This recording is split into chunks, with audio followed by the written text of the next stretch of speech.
Welcome back, Devils fans. It is your host, Ace, here on Running with the Devils, where we are talking New Jersey Devils hockey all year long. Please hit that subscribe button, smash the like, share with a friend. Thank you very much. Coming off of a horrifying 1-0 shutout loss at the hands of Mackenzie Blackwood and the San Jose Sharks at home at the Rock, the New Jersey Devils head to Florida for a 3-game road trip with 2 matchups against the Panthers before wrapping up against the Lightning. Opening up the trip last night in Sunrise against the Panthers, looking to rebound from that horrific outing, and your New Jersey Devils defeated the Florida Panthers by a score of 4-1. That is the defending Stanley Cup champion and currently first place in the East, Florida Panthers. Devils get it done, winning 4-1, snapping a 7-game win streak for the Panthers. And I must know, are you not entertained? Are you not entertained? Are you not entertained? The New jersey Devils go into Sunrise. Game 1 survived a playoff-like battle, and they are indeed. A little heavier, a little edgier, a little more violence. Heavier, edgier, more violent. The Devils rose to the occasion, and what a win. The win of the season, hands down. Earlier in the day before the game, we learned that Stefan Noesen is being bumped up to the first line with nicohischier and Timo Meier, and Dawson Mercer dropping down to the third line with Erik Haula and Paul Cotter. We get to the game, first period at 8:30. Jesper Bratt with a beautiful backhand saucer pass to Jack Hughes. He finishes for the goal. Unbelievable play by Bratter. Jack Hughes' 8th goal of the season from Dougie Hamilton and Jesper Bratt. Also, Jack Hughes' 300th career point. Congratulations to Jackie boy. They grow up so fast. 300th point tonight, giving the Devils the 1-0 lead on a beautiful goal. And it felt good to get the first one, I'm not going to lie. I mean, the Panthers were just all over the place. Devils get that 1-0 lead. Only goal of the period. That is how it ends. And the Devils go to the locker room up 1-0. Jacobmarkstrom made some huge saves in that period, kept the Devils in it. Had we had the goaltending of last year, 23-24, we likely would have been down big after the first period and dejected. Markey stood in there, made some huge saves, and he was looking like old Satan's wallpaper back there. Absolute great performance by Markstrom. Can't sing his praises enough. Early on, I did like the Cotter, Haula, Mercer line. I thought that's an interesting combination. I'm curious to see where we go with this, but I thought they were excellent. Late in the period, while shorthanded and on the penalty kill, Brenden Dillon gets what I thought was a BS penalty call. He got called for roughing against Matthew Tkachuk. Guys were in his face all night. You'd love to see it, but I thought that was kind of a BS call, especially while shorthanded. Gives the Panthers a 2-man advantage. Devils kill off over a minute of a 5-on-3 and then kill another minute, about a minute of a 5-on-4.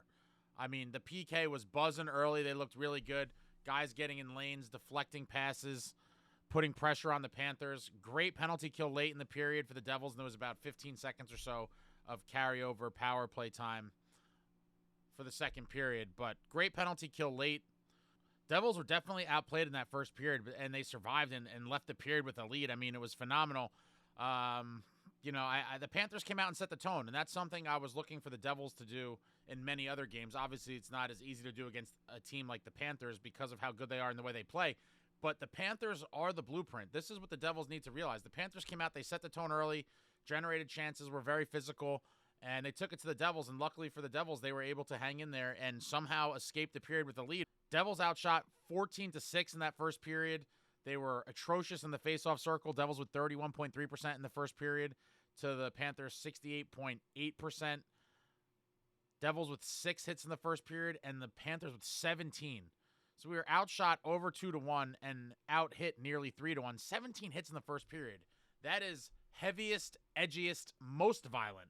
The Devils need to take a page out of their book because the Panthers play the way you want to see your team play, and especially come time for the playoffs, these guys are animals, and they took it to us. And luckily for the Devils, like I said, they were able to survive. But all in all, great first period for the Devils to go into the room up 1-0. But I hope the Devils really learn from that period, and I hope we see them try to do that to other teams in the future. Come out, dictate the tone, set the pace, play physical, throw the body a lot, and that's how you win games. Just smash on teams and make it really tough for them. The Panthers are excellent at doing it, and I'm hoping we see the Devils become, again, I've talked about this in the past a bunch of times, more proactive versus reactive. They do get aggressive and start playing that type of game when they're kind of forced into it. I want to see the Devils come out and do that on their own. Proactive. Come out there and do what the Panthers are doing to other teams. Devils could play a similar type of game, and I hope to see them start doing it in the future because it is an effective way to win hockey games. We go to the second period, Devils getting dominated for the first half of the period. It seemed like the puck was in our defensive zone like almost the whole first half of the second period. It was insane. There was times where it did look like the Panthers were on a power play while it was even strength. Like the ice was that tilted. They were just pouring it on. And it seemed like only a matter of time before they scored, and we're holding on to this 1-0 lead, and I'm watching this, and I'm like, come on, boys, do something. We're just in survival mode. Complete survival mode. Devils are getting pressured. Paul Cotter gets called for a penalty. On the ensuing power play, about 20 seconds in, Balinskis throws one towards net. Reinhart tips it, ties it up at 1 at 8:41, and that was just a deflator. And I said, oh, man, you just felt it, right? And then the tide was turning in that second period. Devils were just completely getting worked over, and finally they went on the power play, and the Panthers cracked the seal, get that power play goal on the Reinhart tip, game tied at 1, and now I'm starting to get nervous a little bit. I'm like, oh boy, we couldn't add to that 1-0 lead. We let them get back into it, and we're just getting dominated. Hopefully we could kind of turn this around. And sure enough, the Devils did. They played a much better second half of that second period. Luke makes an insane pass from the D zone right up the middle to Mercer, sends him in on the breakaway. Mercer puts the moves on and fires it right into Knight's glove. I mean, oh, how deflating. Mercer can't seem to buy one right now, but heads up play by Luke, sees him and just fires a beautiful pass right up the middle, sends him in, and he can't beat Knight. And I was like, at that point, I'm not going to lie, I was very dejected. I was like, that is not a good sign. And I thought that was going to be the turning point that we kind of look back on after the game and say, if only Mercer could have buried that, the game could have been different. But luckily for the New Jersey Devils, they had more chances. Also in the second period, my man Brenden Dillon has an insane scrap with Gadjovich at 10:05. A heavyweight tilt, just uppercuts, bombs away, tons of punches thrown. An old school scrap for the ages. You'd love to see it. Brenden Dillon is in fact heavier, edgier, more violent. I love this man. This was just beautiful hockey violence. Absolutely love to see it. Dillon just chucking bombs. He gets the jersey over his head, hits him with some uppercuts. What a great scrap. I'm screaming at my TV now. I'm fired up. And coincidentally, after the game, Paul Cotter in his interview said that Dilly's fight got us going from there. And again, for the purists that are like, we don't like hockey and it doesn't belong in the game, you guys don't know what you're talking about. In a game like this was warfare on ice. Devils, Panthers, just lots of hits, lots of bad blood. Lots of animosity out there, and at this juncture of the game, it called for a scrap, and Brenden Dillon went to war, fired the boys up. Cotter admits as such. Those are the type of momentum swings within a game that people don't understand. A scrap like that, it does a lot. It does a real lot, and the tide started to turn a little bit. That kind of was the turning point of the game, and Cotter admitted as such after the game. A little while later, Mercer picks up a loose puck in the neutral zone. He finds Timo on the wing. Timo comes flying in all alone, just does a couple basic moves, doesn't try to get too fancy, and just rips a snapshot past Knight at 17:29. Give me fuel, give me fire, give me that which I desire.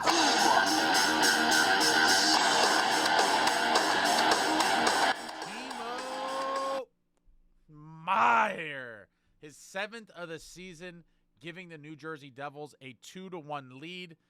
That is how the second period would end, and at this point, I'm fired up. Now I'm fired up. We weathered the storm. Florida was coming in waves. We survived it. Markstrom kept us in there. Dillon has that amazing scrap that fires up the team. Then Mercer finds Timo for that beautiful goal. They go into the locker room up 2-1 after 2, and now I'm licking my chops. I'm like, come on, boys. 20 more minutes. Give me 20 more minutes, and this will be a signature win on the season for the New Jersey Devils. For the first half of that second period, the Devils were definitely getting fairly dominated, I would say. Panthers with the puck in our end a lot. There was not much we could do, and it just seemed like the Devils were covering up and waiting to counterpunch. To use a boxing analogy, when the boxers are sitting there just eating punches, then every so often throw a wild hook and hope to land it. That's kind of what the Devils were doing. They were just surviving the attack, and then every so often they'd generate their own chance.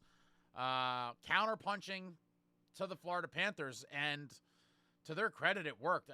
I was very skeptical for a while. It just seemed like it was going to be one of those nights where we were overmatched. And credit to Markstrom and the boys, they hung in there. And what a second period. They survived. They played better in that second half. Go to the locker room with the lead. We start the third. Devils up 2-1. Early on in the period, Luke Hughes makes a great defensive play.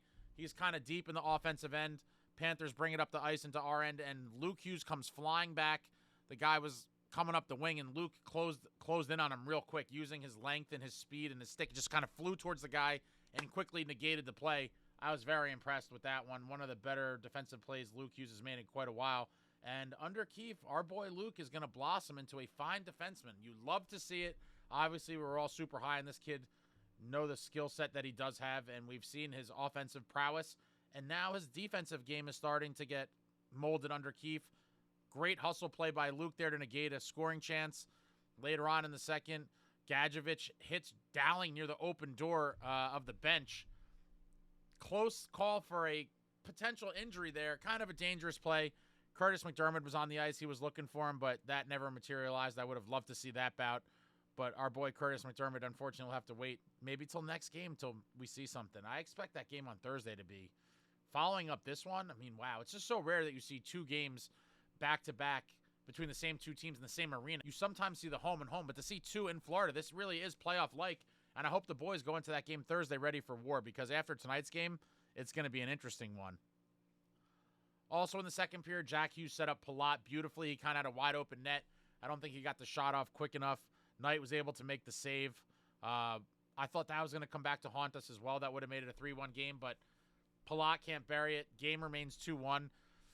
I still want to see that top six winger for the Bratt and Hughes line. I really do. Peanut Butter and Jelly could use another lethal finishing winger. I hope Fitzy has that high in his list. I know a lot of us want to see that. And I do think if that was another, kind of sniper on the wing there, that could have been a goal. That could have been a big one to give us a 3-1 lead. Again, that one didn't matter with the way the game played out. But in tight games like this, a chance like that, golden chance at that, could be the difference between a win and a loss. Luckily for the Devils, it didn't matter. But big save by Knight there. Wish we could have buried it. Later on in the period, Brett Pesce gets called for tripping Tkachuk. And Tkachuk gets called for the embellishment. If I'm being honest, I didn't even think it was a penalty on Pesce, but Tkachuk definitely tried to sell it and went crazy, when he felt the contact. I wish refs had the balls to call a dive in a situation like that without calling a penalty, so that there could be scenarios where you see a team shorthanded because of a guy's embellishment where there was no penalty. I don't know that I've ever seen a ref call that. They usually just call it to negate the minor they call on the other team, but I would love to see refs start calling that with no other penalty so that a team is shorthanded because of some of these divers in the league. Later on in the third period, Devils in transition. Nico's rushing up the ice. He gives it to Paul Cotter on the wing, and he fires one high stick side past Knight at 15:07. Paulie! Yo, Paulie! Hey, yo, Paulie! Paulie gives the Devils the 3-1 lead, and Paul Cotter is the absolute man. I feel like I'm talking about him after every other game, maybe. He was DJing on his stick. If you saw the clip in the pregame, he was air DJing on his stick and sniping a goal in the third period. Was in Matthew Tkachuk's face all night long. Credited with 2 hits during the game. I feel like he had more, but officially credited with 2. He was in guys' faces all night long, shoving guys, pushing guys. Just being an absolute bully out there, and you love to see it. He is the definition of heavier, edgier, more violent. And actually, shameless plug, heavier, edgier, more violent. The first official Running with the Devils merchandise release. Got the nice little logo on the sleeve there. Only a few shirts left. Link in description. They're on the website. They're not going to be there much longer. And after they're gone forever. So represent the heavier, edgier, more violent 2024-25 New Jersey Devils with this shirt. Link in description. They'll be gone soon. Thanks to all of you that have purchased it before. But Paul Cotter, definitely a violent gentleman. One of my favorite players. I'm sure we're going to see tons of 47 jerseys at the Rock sooner than later. This guy is a great addition to this club. Both him and Stefan Nason, beautiful additions by Fitz. They were exactly what we were missing in the bottom 6. And these are the type of guys you absolutely need to have on your roster to go deep in the playoffs. I cannot wait for Playoff Paulie. Playoff Paulie is going to be one of the, oh man, I can't, like I said, I love the season, but April cannot come soon enough. Playoff Paulie is going to be a thing of beauty, as is playoff Stefan Nason. These guys are made for the playoffs, and it's It's going to be unbelievable. Devils up 3-1 after Cotter's goal. Panthers pull the goalie for the extra attacker, and it's an absolute onslaught. Just shooting gallery. Shots everywhere. Siegenthaler sliding out to stop a shot. Devils weather the storm, and at 18:58, Andre Palat puts one into the empty net, giving the Devils the 4-1 lead, and that is how the game ends.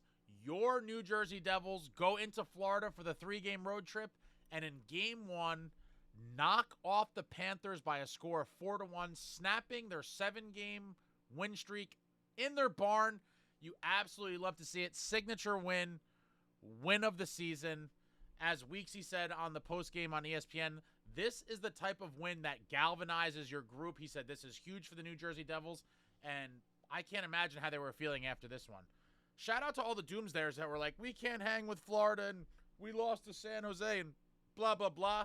This Devils team is going to be good, guys. It really is. And when Markstrom is on his game, he is an elite goaltender. In my preview video for the Florida trip, I said I was paging the Jacob Markstrom from the Western Canada road trip. That was the Jacob Markstrom I wanted to see tonight. And sure enough, that is the Jacob Markstrom we got. Back on his A-plus game, stopping 34 out of 35.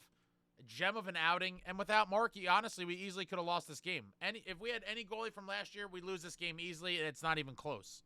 Shout out to Markstrom. Amazing outing. In my Florida road trip preview video, I said that there was 4 specific guys I was looking at to make it happen for the Devils in Florida. Jack Hughes, nicohischier, Jacob Markstrom, and Dougie Hamilton. And these guys delivered for your boy. Jack Hughes with the big first goal for the Devils. Nico had that beautiful assist on the Timo goal and went 56% on his faceoffs. Jacob Markstrom was absolutely stellar and stopped 34 of 35 and kept the Devils in it when they could have been completely blown out. Let's be real. Markey was phenomenal. And lastly on my list, Dougie Hamilton. Dougie Hamilton had 2 assists and was not on the ice for a goal against. I repeat, Dougie Hamilton, 2 assists and was not on the ice for a goal against. For those of you that are down on Dougie, I mean, I get some of the defensive complaints, but the reality is he is always on the ice when the Devils score. Dougie Hamilton equals goals. And we're not seeing the goals directly off his stick, but I don't care. He's getting assists. He's getting primary assists, secondary assists. Dougie just creates goals. It is what it is. And tonight, he was great. 2 assists, not on the ice for a goal against. We need to see him keep tightening up defensively and continue generating goals for this team any way he can. When Dougie's on, he's a weapon. And for those of you that are down on him, you have to realize what he brings to this club. I realize sometimes he's playing the defensive end is less than stellar. I get that. I'm not going to say it's not, and I hope that that improves. But with that, the offense that he can generate is it's just insane. Dougie Hamilton with his 12th and 13th assist during the game. And guys, you got to realize what Dougie brings. He really, really helps this team offensively. We look at the game stats. Devils with 24 shots on goal. Panthers with 35. Devils 39.7% in the faceoff circle. That's not going to get it done. To the Panthers 60.3%. Devils 0 for 1 on the power play. Panthers getting their only goal of the game on a power play. They were 1 for 3. Devils with 25 hits. Panthers with 36 hits. Devils 21 block shots. Panthers with 9 block shots. Devils with 18 giveaways. Panthers with 15 giveaways. Devils with 4 takeaways. And the Panthers with 4 takeaways. And the Devils closed the gap on the shots. For a while, it wasn't even close. So to finish 24 to 35, I mean, you're still getting outshot by a good margin, but it's not nearly what it was at earlier points of the game. Got to improve in the faceoff circle. 39.7% is pretty abysmal. And the hit department, would like to see him ratchet it up a little bit. I want to be really throwing the body. 25 hits is great, but the Panthers, by comparison, threw 36. Devils with 21 block shots, the Panthers 9. You'd love to see it. Guys getting in the lanes, taking some pain, trying to make it easier on Markstrom and eating pucks. 21 block shots is great. Absolutely great. But overall, what a win for this New Jersey Devils club. A playoff-like just war. Playoff war is what we saw last night, and we're going to see it again Thursday. Lucky us. Devils got to be prepared for that one. But can you guys imagine if we get a Devils-Panthers Eastern Conference final, I think the Devils will be playing at a much higher level should they make it to the conference finals. You know, they have the rest of the regular season to come together and really work out all the kinks. And, you know, in the playoffs, a Devils-Panthers Eastern Conference final could be something that happens. And that would be a phenomenal series. Obviously, I'm hoping that someone else knocks the Panthers out of the playoffs to give the Devils the path of least resistance, if I'm being honest. I mean, why would we want to play the Panthers? Are a great team. I've been talking about how great they are since a couple years ago. But if someone else could take them out, I'm not going to be mad. But playing them in the Eastern Conference Finals would be must-see TV. But Devils have an off day. Got to rest up, maybe enjoy the sun, maybe a couple pina coladas near the pool, whatever they want to do, because Thursday they must be ready. They got to be ready for war. They cannot let the Panthers come out and impose their will like they did last night. I don't see the Devils being able to survive 2 games in a row against the Panthers by playing the same kind of game. I hope they come out with way more intensity and try to, you know, match their level of physicality early on. It's easier said than done, but I hope they at least try. But what a great night for the Devils. A signature win, erasing the lingering kind of stench of that Sharks loss at home. I mean, that was a terrible one, but they followed up with a win that no one thought they were going to get. I remained optimistic. I believe in this group. I love this team. I haven't been this high on a team in a while. And, man, it just has all those makings to me. It really does. It just seems reminiscent of the old school championship teams. I'm not saying they're going to win a championship, but in terms of having a solid goaltender, solid defenseman, some scrappy bottom 6 guys, it's definitely the closest thing we've seen to those championship teams in years as far as roster construction goes. But let me know what you thought about this game in the comments. Let me know what you thought about anything I said in this video in the comments.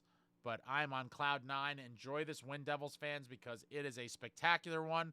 I'll be back soon. Throw anything out there in the comments about the Devils. Anything, everything. All fair game. Thank you for watching. I love you all.